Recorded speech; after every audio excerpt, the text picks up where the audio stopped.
Welcome to Amante Essentials. You know how like when you have a long work day and your mind is just spaced out? Like you just stare into space for like a good 3 minutes.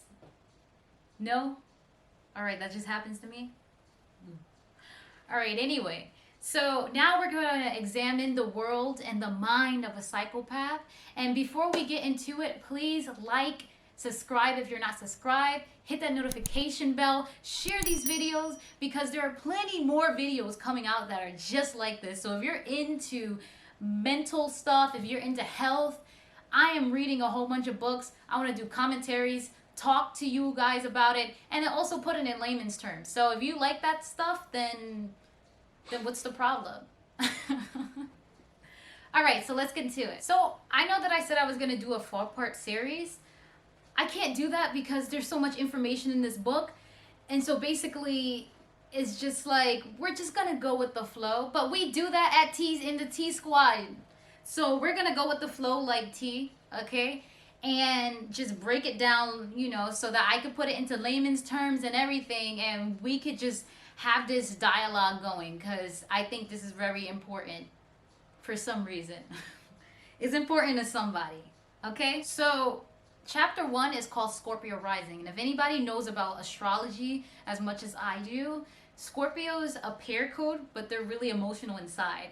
I want you to get rid of that because Dutton doesn't care about astrology. He just says Scorpio Rising because of the story of the scorpion and the frog. So if you all don't know it, it's basically about a frog who is just sitting, chilling near a pond, and a scorpion comes up to him and it's just like, hey, can you get me across this pond? The currents are going to drown me. I need to get across this pond.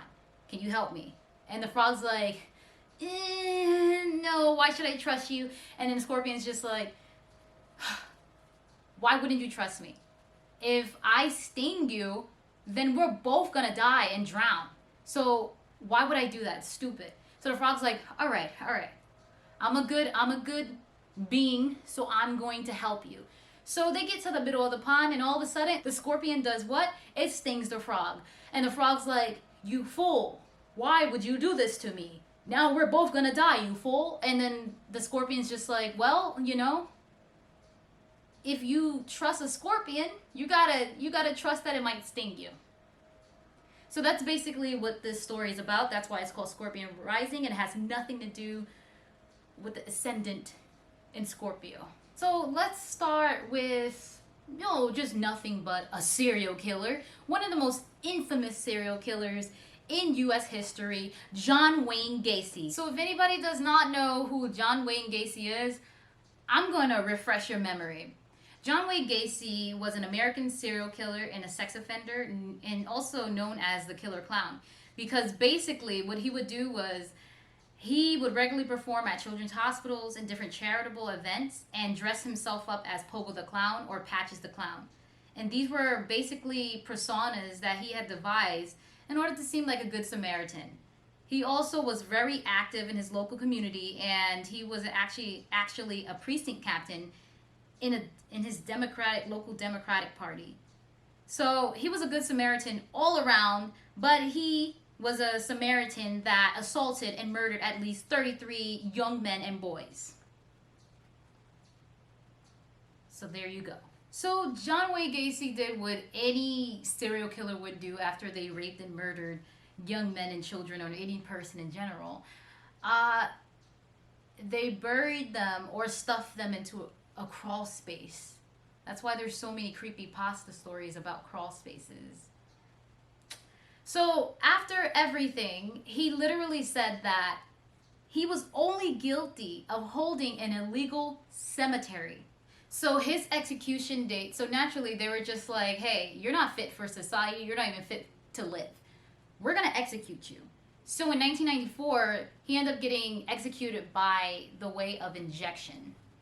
And there were a lot of doctors there, including Helen Morrison, who was actually a witness of the trial and a leading researcher on serial killers. So she and everybody there had ended up witnessing him saying, after everything, kiss my A double hockey sticks. So Helen Morrison wanted to figure out what makes a serial killer brain versus a normal brain. So she wanted to check for lesions or tumors, because basically, how is it possible for a human being to do something like this and then when he's going to die say, kiss my ass, right? That can't be a normal functioning human. So she actually took his brain and started to dissect it and look into it and everything, and realized that everything is normal. Okay, so Dutton says, okay, if everything is normal, then what makes us not kill? So we're basically all psychopaths. If my brain is the same as this serial killer's brain, what actually prevents us, or I should say, do we all have the capability to kill, rape, and torture as human beings? Do we all have the capability to have this hidden nature? Or are we all psychopaths? So naturally, people wanted to perform tests when the lights are all on upstairs, right? And there are psychopaths. They wanted to see how a psychopath functions and a non-psychopath functions. So in the 1990s, Robert Hare had done a research paper, and it was basically a lexical decision test. So they had a series of letters and strings and got them to decide as quickly as possible to find out if they are words. So a normal participant would see the words such as RAPE, which is rape, or CANCER, which is cancer, as something that would emotionally trigger them. So you would light up, as we spoke about in the other video, your amygdala, which causes, it's like a part of the brain that is triggered by emotional responses. So you would light up a little bit more quickly than, let's say, a psychopath, who it didn't matter whether they would say they were spelling out PLATE versus RAPE. It's just the emotional response was irrelevant. So psychopaths weren't actually capable of emitting an emotional response when reading these words. So because psychopaths were actually indifferent from normal words and emotionally charging words, Robert Hare written that in the paper, and basically it was rejected because they were just like, how can a human being actually have these type of studies? They rejected it because it wasn't necessarily from the conclusions that they drew, but they dismissed the paper because they were just like, how can a real person ever be this way? It was so far, the information was so far skewed. So they were just like, I don't know, maybe it was aliens or some sort of robotic something, AI, or maybe it was crab people. So let's get into the different types of brain waves. How they captured this information is through an EEG response, which actually measures the brain activity inside a person. And I want to actually get into, before we go deep into other things, that we emit every single time we think about things, we go into different states, we're actually emitting different types of brain waves. So there are different types of brain waves, but we're going to be focusing on 4, and I'm actually going to give you a little diagram so that you can see that there. So beta waves are brain waves that actually dominate our normal waking state of consciousness. So this is when the attention is directed towards different cognitive tasks and the outside world. Alpha waves are brain waves that are actually dominant during actual quiet flowing thoughts and in some meditative states. So they're dominant when you're just thinking. So the deepest meditation and dreamless sleep, it occurs with the delta waves, which actually suspends external awareness, and this is also the source of empathy. And theta waves occur the most often in sleep, but are dominant in deep meditation. So this is our gateway to learning, memory, and intuition. And in theta, our senses are withdrawn from the external world and focus on signals originating from within. So psychopaths mainly emit a lot of theta waves. The other brain activities are what a lot of other normal people go through when they're facing certain conditions, and then the brain waves kind of adapt to that. But psychopaths only think on beta waves, or mostly think on beta waves. So this happens even when they're under pressure or in intense arousal. So I can only imagine a psychopath just living their life like freaking Pence during the vice president debate. Like his face just the whole time, the American Republic. Like he looked like, if I can imagine a theta wave and just living life with theta waves, I would imagine Pence. Of every American family that's lost a loved one. And I want all of you to know that you'll always be in our hearts and in our prayers. But when you say what the American people have done over these last... So let's talk about communication. So even when we talk about communication, we're conveying our feelings, our opinions, our thoughts. And I assume if you're not a psychopath, there are certain things that you say, such as "I love you," that you wouldn't just throw out to just anyone, right? A lot of people have their close circle. And anybody outside of that, it's really hard for me to say "I love you." So to go back to it, communication is extremely important, and it's also tied into emotional response. But as this research paper had actually stated, psychopaths, language to them are just word deep. So "I love you" would be the same as "I'll take another cup of coffee," basically. Both do not single any emotional response. It just is what it is, which is kind of hard to think about.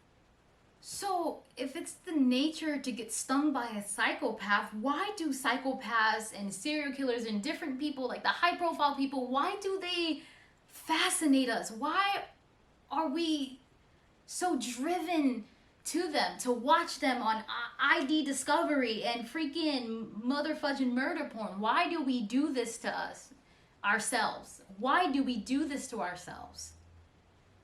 So the main thing is because psychopaths appear normal. A lot of people can't just look and just say that's a psychopath. If so, then why did people say that John Wayne Gacy volunteered and he was a good Samaritan? Oh, you know, they were always so nice. Oh my God, he was the best man. I never thought that he would be able to do that. And it's sort of just like they appear normal, but they are not. So let's just take one of the most famous serial killers that people always mention, Ted Bundy. Now this man, apparently people said he was good looking. So yeah, you decide whether he was good looking. But he also said that he could tell who a good victim was from the way because he killed a whole bunch of women, the way she walked. And he said that he is the coldest son of a witch ever. So Angela Book, who has a PhD in psychology, actually wanted to see what Ted Bundy said was actually true. Can psychopaths sniff out their next victim? So she took 47 male undergraduate students and had them take a self-psychopathy test to determine whether they were psychopaths or not. So people that scored high would be, I guess, psychopaths, and people that scored low would be less psychopathic or not. So once she divided them into the high and low score participants, so she actually videotaped them just walking from one side and out the other. And she made sure that she picked up on their gait.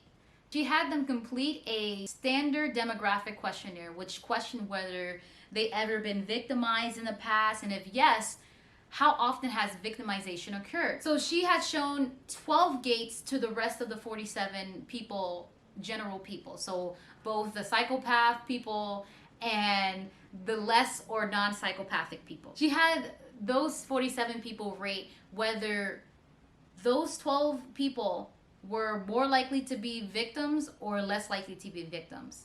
So can they sniff vulnerability like Ted Bundy had once stated. So those who scored high on the psychopathic test actually were better at sniffing vulnerability than those who had a lower score. Getting kind of hot in there. Now I'm questioning how the fudge do I walk? So here's the thing. Even though those undergraduates were actually better at sniffing those who were actual victims in the past, those who were clinical psychopaths or were in some sort of maximum security prison actually performed higher on this test. People who are actually detained for their psychopathy are actually better at sniffing vulnerability than everyone else. So basically, a lot of skeptics were just like, so do you mean that it's conditionally beneficial to be a psychopath?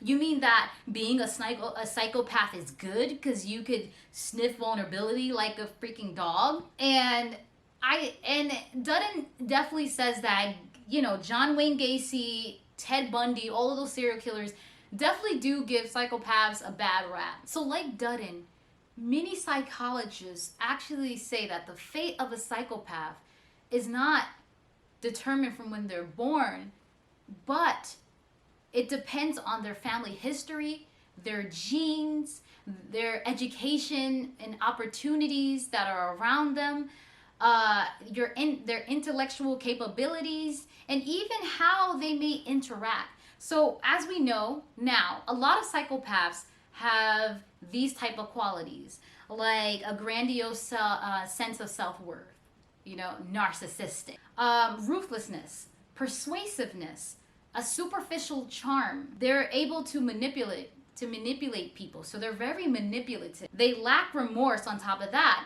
But this is not only shared by serial killers, this is shared by world leaders and different politicians. This is shared by people who are the top dogs. You have to basically have that if you want to work with everybody else who has those same type of qualities. But the only difference is that the way world politicians and world leaders do it is legal. That's the only thing. So if you have Saddam Hussein or Idi Amin or Hitler and different other people that committed all of these atrocities that killed millions, hundreds of thousands of people and tortured them, the only difference is that they are not facing any legal issues because they're the top dog. That is the only difference. They're not criminals because society accepts them because they are on top. There are so many occupations that carry a higher level of psychopaths, and we're gonna post it right here. So let's just take a surgeon. A lot of surgeons have to be focused, they have to be cool under pressure. There was actually a UK surgeon that says that he does not have any compassion for the people that he operates on. Feelings aren't fit for his purpose. So psychopaths are not only in slums or some sort of a lonely predator. Psychopaths are all around you. So let's go down the list to law enforcement or police officers, because they do have a higher level of psychopaths. And on a serious note, there has been a lot of police brutality out there. And one of the most tear-jerking moment was actually seeing that man take a knee to the neck of George Floyd. Now, this moment was actually caught on video, and I can't describe what I felt. And I've been seeing, and unfortunately through Facebook and YouTube, it's like we're getting desensitized to seeing Black people getting brutally attacked or killed by the police, or, different people that want to exert white supremacy or any sort of type of supremacy. We're just getting used to Black bodies just being murdered. And that police officer was nonchalant, just sitting on top of that man as he is struggling to breathe, as George Floyd is screaming out, and he can't even scream. He's saying, "I can't breathe." And you could feel like the sadness, like he's crying, he's dying, he's calling out for his mother. And that man is just nailed on his neck for not only 1 or 2 minutes, it's like nearly 10 minutes. So the point is, psychopaths are not just living in some slum or in the middle of of the suburbs and are not able to conform to whatever is going around them. Basically, Dutton wants to paint you a different picture. So what if he could paint you this picture with a kid with a knife that was in the back of the theater can be wielding a whole entirely different weapon in an alternative universe. So instead of being a serial killer, you could be the police. Or instead of being some sort of or assassin, you can actually be a surgeon. So this leads us into Dutton's study, finding an advantage in psychopathy.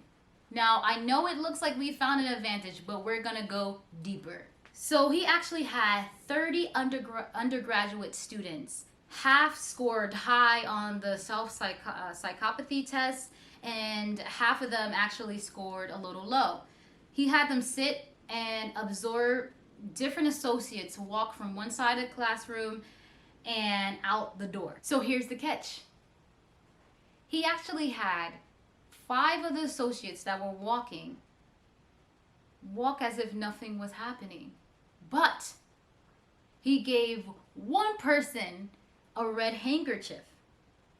And if this one person could actually walk without getting caught, then he would give them 100 pounds. If not, if those people that are watching, if those undergrad students actually guess that he is the person or she is the person that has the handkerchief in the pocket, then they have to return that 100 pounds.